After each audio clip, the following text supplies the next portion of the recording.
আসসালামু আলাইকুম রহমতুল্লাহ। কি অবস্থা, সবাই কেমন আছেন? এখন সৌদি আরবে রাত বাজে 12টা 24 মিনিট, প্রায় 12:30টার কাছাকাছি। তো এই তো ডিউটি থেকে আসলাম, আসি নামাজটা শেষ করি। আল্লাহর কাছে অনেক কান্নাকাটি করলাম যে আমার ছোট ভাইরা, আমার প্রিয় শিক্ষকরা, আমার প্রিয় সহযোদ্ধারা, যারা এখনো পর্যন্ত আগুনে পুড়ে কাতরাচ্ছেন, তারা যাতে খুব দ্রুত সুস্থ হয়, আল্লাহর কাছে সেই দোয়াই করলাম। আসলে এমন একটা সময় আমরা পার করতেছি, সেটা আসলে মনের দুঃখটা আসলে বলে বোঝানোর মতো না। আমরা তো আসলে প্রবাসী। আমরা চাইলে আমাদের ভাইদেরকে রক্ত দিতেও যাইতে পারবো না, উদ্ধার করতেও যাইতে পারবো না। সব আমাদের একটাই, আমরা শুধু দোয়া করতে পারবো নামাজ পড়ে। এরকম আমাদের বেলায়, সবার বেলায়, আমাদের সবার বেলায় শুধু একটাই, আমরা কি করতে পারি? আমাদের মা, বাবা, ভাই, বোন, আত্মীয়স্বজন যারাই মারা যায়, যারাই অসুস্থ হয়, আমরা প্রবাস থেকে শুধু ওই নামাজটা পড়ে আল্লাহর জন্য, আল্লাহর কাছে দোয়াই করতে পারি। আর মাস শেষে টাকাগুলো পাঠাতে পারি। এছাড়া আমাদের আর করার কিছু থাকে না। এটাই আমরাই প্রবাসী। আমরা যারা অর্থনৈতিক চাকা সচল রাখছি, আমাদের মতন যারা আছে দুবাই, কুয়েত, কাতার, বিভিন্ন দেশে যারা আছে, সবাই এরকম ভাই। সবাই এরকম অসহায়। শুধু তাকায় দেখতে হয় কি হইতেছে। আপনারা যেটা বলেন আমরা সেটাই বিশ্বাস করতে হয়। কারণ আমরা ওখানে দেখতেছি না। আমরা ওখানে যাইতে পারতেছি না। আমাদের ভাইরা মৃত্যুর সাথে ফাঞ্জা লড়তেছে। এতগুলো ছেলে মারা গেছে। আর আপনারা সঠিক একটা নিউজ দিতে পারতেছেন না।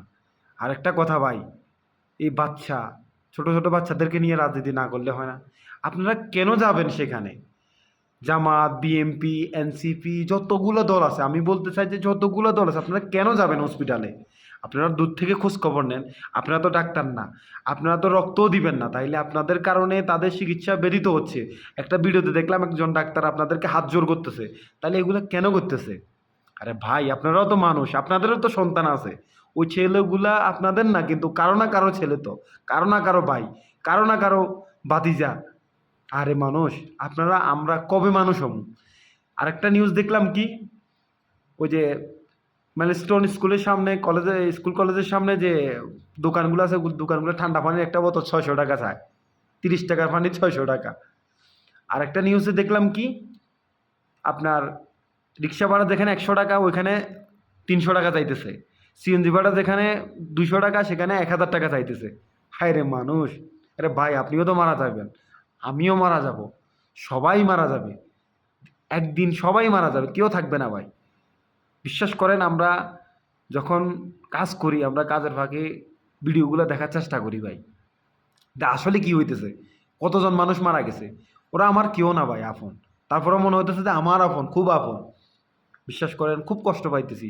এরকম আমার মতন সবাই কষ্ট পাইতেছে। আমি হয়তো ভিডিও করে আপনাদের সামনে উপস্থাপনা করতে পারতেছি, অন্য কেউ হয়তো ওটা পারতেছে না, নীরবে কাঁদতেছে। সবাই দোয়া করতেছি, সবাই দোয়া করতেছে।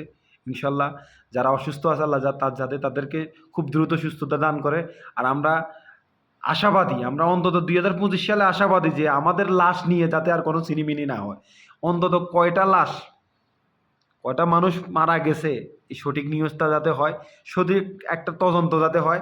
আর ঢাকা শহরের মতন এরকম ঘনবসতি জায়গায় উপর দিয়ে কেন বিমান প্রশিক্ষণ হইতেছে, সে জবাবদিহিটা তা অন্তত বিমান বাহিনীর কাছ থেকে আমরা চাই।